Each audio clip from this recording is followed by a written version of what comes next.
गरीब मायका। मोहिनी के 3 बेटे थे। पति खूब अच्छा कमाता और बड़े घर के ऐश सब था मोहिनी के जीवन में। लेकिन एक चीज जो नहीं थी वो थी सुकून।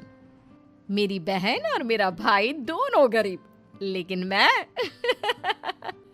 मेरे पास तो नोट की बरसात है। तभी मोहिनी की बहन बीना उसके दरवाजे आ जाती है। अरे मोहिनी, कैसी है? मेरे घर में ना सिलेंडर खत्म हो गया है। तेरे पास तो इतने पैसे हैं, भरवा देना मेरा सिलेंडर। पैसे जैसे ही आ जाएंगे मैं दे दूंगी। तभी मोहिनी का पति राकेश आ जाता है। क्या है बिना, ये अपने घर की परेशानी हम लोगों के घर ना गाया करो। तुम्हारी बहन को तुम लोगों पर तरस आ जाता है और वो पैसे देने लग जाती है। मुझे ये बिल्कुल पसंद नहीं है। ओ जीजा जी, नहीं, मैं तो वो बस अच्छा, मैं चलती हूँ। बीना वहां से चली जाती है। उसके जाने के बाद अच्छा किया जो आपने सुना दिया। अरे न जाने क्या सोचकर मेरे घर आ जाती है कि जैसे यहाँ तो भंडारा भरा है। अरे कितना तो दे दिया। अच्छा जी, जरा 1000 तो देना। वो बिन्नी दीदी है ना, उनके घर जा रही हूँ। उनका पोता हुआ है तो मुंह दिखाई दे दूंगी। हाँ, उन लोगों के आगे तो शो ऑफ किया करो। वो खुद को बड़ा अमीर शो करते हैं ना, दिखा दे कि तू भी किसी से कम नहीं है। हाँ जी, इसी के लिए तो जा रही हूँ। मोहिनी तैयार होकर अपनी बुआ की बेटी के घर जाती है, जहाँ उसके पोते का कार्यक्रम चल रहा होता है। वहाँ वीना भी आई होती है। अरे वीना, क्या जरूरत थी यहाँ आने की? तेरे घर पर गैस नहीं है तो वो भरा लेती। क्या करूँ मोहिनी, बुआ को बुरा लग जाता नहीं जाती तो। वैसे मेरे पास एक जोड़ा बच्चे का कपड़ा रखा था, वही अपनी चांदी के पायल के साथ देने जा रही हूँ। घर पर गैस थी नहीं, सोचा परिवार यहीं खाना खा लेगा, बाकी सुबह का सुबह देखा जाएगा। मोहिनी को बहन पर दया आ जाती है। वो पर्स से 1000 रुपए निकाल कर दे देती है। ले विना, लेकिन पैसे वापस कर देना, तेरे जीजाजी हिसाब लेते हैं। मोहिनी भी क्या करती, गरीबी में बहन का सहारा ही उसके जीवन जीने का आधार था। फिर एक रोज, सुनिए, भाई के घर बेटी हुई है, मुझे माँ के पास जाना होगा। अरे उस घर में ना कूलर है ना एसी, कैसे रहोगी तुम? हाँ, वही सोच रही हूँ कि अकेली जाऊं, बच्चों को साथ ना ले जाऊं। चले जाओ, लेकिन ये जो तुम अपने गरीब परिवार से मिलने चली जाती हो ना, मुझे बिल्कुल अच्छा नहीं लगता। पता नहीं मैं भी कैसे मैनेज करती हूँ, लेकिन क्या करूँ। मोहिनी भाई भाभी के घर आती है। मोहिनी, कैसे आना हुआ? तू यहाँ हम लोगों के घर रह लेगी या फिर किसी होटल में रहेगी? क्या हो गया है माँ? मोहिनी को क्यों ऐसे बोल रहे हैं आप? अरे तू नहीं जानती अपनी ननद को, पैसे वाली है ना, तो ऐड कुछ ज्यादा ही है। मोहिनी को माँ की बात का बुरा नहीं लगता है, क्योंकि उसे पता ही नहीं चलता कि माँ उसे जली कटी सुना रही है। वो भाभी की बच्ची के साथ लेन देन करती है और वहाँ से चली जाती है।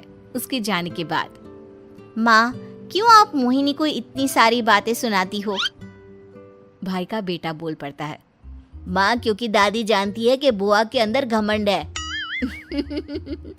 सही बोल रहा है मोहन। बहू भले तुझे ना दिखता हो, लेकिन मुझे और मोहन को दिखता है कि वो कितनी घमंडी है। मोहिनी मायके आती है, जहाँ गरीबी के कारण चीजें कम होती हैं। इस मोहन के बच्चे को काम पर लगा दो ना, किसी दुकान या किसी होटल में। बर्तन धो लिया करेगा, कम से कम 4 पैसे और आएंगे घर में। देख मोहिनी, माना तेरे पास पैसा है, लेकिन तेरे भाई के दिन इतने भी बुरे नहीं चल रहे कि वो अपने बच्चे की पढ़ाई रुकवाकर उससे बर्तन धुलवाए। मोहन माँ की ओर देखता है, जैसे आंखों से बोल रहा हो, देख लिया बुआ का हाल। हाँ मोहिनी, बात तो सही है, लेकिन अभी मोहन को पढ़ना है। आखिर तुम भी तो अपने दोनों बेटों को पढ़ा रही हो ना। मेरे बेटों से कैसे कंपेयर कर सकती हैं आप? अरे वो तो कलेक्टर बनेंगे। हाँ, कल को वो मोहन को नौकरी में रख लेंगे, क्यों? मोहिनी कुछ दिन और रहकर चली जाती है। धीरे धीरे दिन बीतता है मोहन बड़ा होता है और कड़ी मेहनत से सफल भी हो जाता है। मोहिनी, माँ के जाने के बाद तो तुमने भाई भाभी के घर जाना छोड़ ही दिया, क्यों? वो क्या है ना, उन लोगों का घर छोटा है, मेरे बच्चे जाना ही नहीं चाहते। पर तुझे क्यों अचानक मायके की बात याद आ गई? यार, मेरा तो मायका है, भाई भाभी है, मेरा तो आना जाना लगा ही रहता है। हाँ, क्योंकि तुझे आदत है ना ऐसे छोटे से घर में और कम पैसे में रहने की। वैसे क्या खबर है आजकल मायके की अपने? अब वो घर छोटा और कम पैसे का नहीं रहा, क्योंकि मोहन तो बहुत बड़ा आदमी बन गया है। फिर क्या? मोहिनी भाभी को फोन करती है। मोहन किसी बड़ी कंपनी का मैनेजर हो गया है क्या भाभी? क्या ये सच है?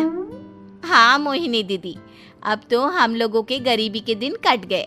आपके भाई ने कोई अच्छे कर्म किए होंगे जो हम लोगों का बेटा इतना अच्छा कमा रहा है। देख लो भाभी, पहले भी आपने कई गलतियां की थी, आप थोड़ा संभल कर चलना। भाभी को मोहिनी की बात समझ में नहीं आती कि वो क्या कहना चाहती है। फिर एक दिन वीना मोहिनी से कहती है, मोहिनी, हमारा भतीजा मोहन अच्छा कमा रहा है, क्यों ना मैं अपने बेटे की नौकरी के लिए उससे बात करूं? अरे बुआ का बेटा है, ये सोचकर मदद तो करेगा ना? हाँ हाँ, क्यों नहीं करेगा, उसके बुरे दिन में तो हम भी खड़े थे।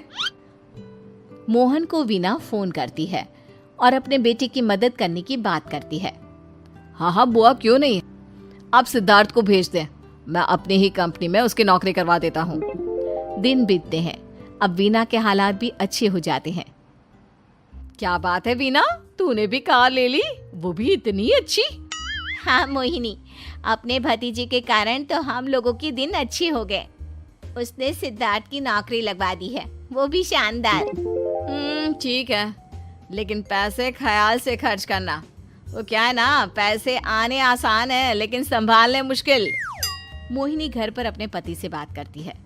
देखो ना, सबके पास पैसे हैं, एक वक्त था जब मैं ही अमीर हुआ करती थी। लगता है कि ज्यादा दिन नहीं रह पाओगी, मेरी नौकरी को कुछ साल ही बचे हैं और तुम्हारे दोनों लड़के निकम्मे हैं। उन लोगों को बोलो ना कि नौकरी करे। तभी वहां मोहिनी के बेटे भी आ जाते हैं। अरे हमें क्या मोहन समझा है जो दिन रात गधे की तरह काम करते रहे? खैर, दिन फिरते हैं और मोहिनी के पति की नौकरी भी खत्म हो जाती है। मोहिनी क्या करे, थोड़े से पैसे में गुजारा नहीं हो रहा है।